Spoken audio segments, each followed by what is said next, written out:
ಗುಂಡಿನ ದಾಳಿಯಿಂದ ನನ್ನ ಮೇಲ್ಭಾಗದ ಕಿವಿ ಗಾಯಗೊಂಡಿದೆ. ನಮ್ಮ ದೇಶದಲ್ಲಿ ಇಂತಹ ಕೃತ್ಯ ನಡೆದಿರುವುದನ್ನು ನಂಬಲಾಗ್ತಾ ಇಲ್ಲ.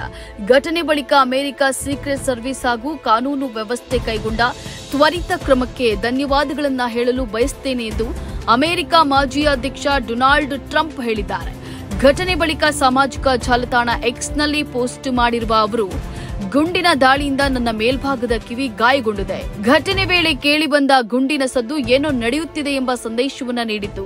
ಕೂಡಲೇ ಕಿವಿಯಿಂದ ರಕ್ತಸ್ರಾವವಾಗುತ್ತಿರುವುದು ತಿಳಿಯಿತು. ಘಟನೆಯಲ್ಲಿ ಗಾಯಗೊಂಡವರು ಶೀಘ್ರಗತಿಯಲ್ಲಿ ಗುಣಮುಖರಾಗಲಿ. ಮೃತಪಟ್ಟವರ ಕುಟುಂಬಕ್ಕೆ ಸಂತಾಪವನ್ನ ಸೂಚಿಸುತ್ತೇನೆಂದು ಹೇಳಿದ್ದಾರೆ. ಮತ್ತೊಂದು ಪೋಸ್ಟ್ನಲ್ಲಿ, ನಮ್ಮ ದೇಶದಲ್ಲಿ ಇಂತಹ ಕೃತ್ಯ ನಡೆದಿರುವುದನ್ನ ನಂಬಲು ಸಾಧ್ಯವಾಗ್ತಾ ಇಲ್ಲ. ಶೂಟರ್ ಹತ್ಯೆಯಾಗಿರುವ ಬಗ್ಗೆ ಏನೂ ತಿಳಿದಿಲ್ಲ. ಘಟನೆ ವೇಳೆ ಯುನೈಟೆಡ್ ಸ್ಟೇಟ್ಸ್ ಸೀಕ್ರೆಟ್ ಸರ್ವಿಸ್ ಮತ್ತು ಕಾನೂನು ಜಾರಿ ಸಂಸ್ಥೆಗಳು ಕೈಗೊಂಡ ತ್ವರಿತ ಕ್ರಮಕ್ಕೆ ಧನ್ಯವಾದ ಹೇಳಲು ಬಯಸುತ್ತೇನೆ ಅಂತ ಹೇಳಿ ತಿಳಿಸಿದ್ದಾರೆ. ಸ್ನೇಹಿತ ಡೊನಾಲ್ಡ್ ಟ್ರಂಪ್ ಮೇಲೆ ದಾಳಿ, ಪ್ರಧಾನಿ ಮೋದಿ ಖಂಡನೆ. ಅಮೆರಿಕದ ಮಾಜಿ ಅಧ್ಯಕ್ಷ ಡೊನಾಲ್ಡ್ ಟ್ರಂಪ್ ರ್ಯಾಲಿ ಮೇಲೆ ನಡೆದ ಗುಂಡಿನ ದಾಳಿಯನ್ನ ಪ್ರಧಾನಿ ನರೇಂದ್ರ ಮೋದಿ ತೀವ್ರವಾಗಿ ಖಂಡಿಸಿದ್ದಾರೆ.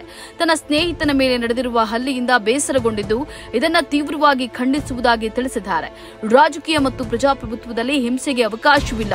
ಅವರು ಶೀಘ್ರವಾಗಿ ಚೇತರಿಸಿಕೊಳ್ಳಲಿ ಎಂದು ನಾನು ಬಯಸುತ್ತೇನೆ ಅಂತ ಹೇಳಿ ತಮ್ಮ ಎಕ್ಸ್ ಪೋಸ್ಟ್ನಲ್ಲಿ ಬರೆದಿದ್ದಾರೆ.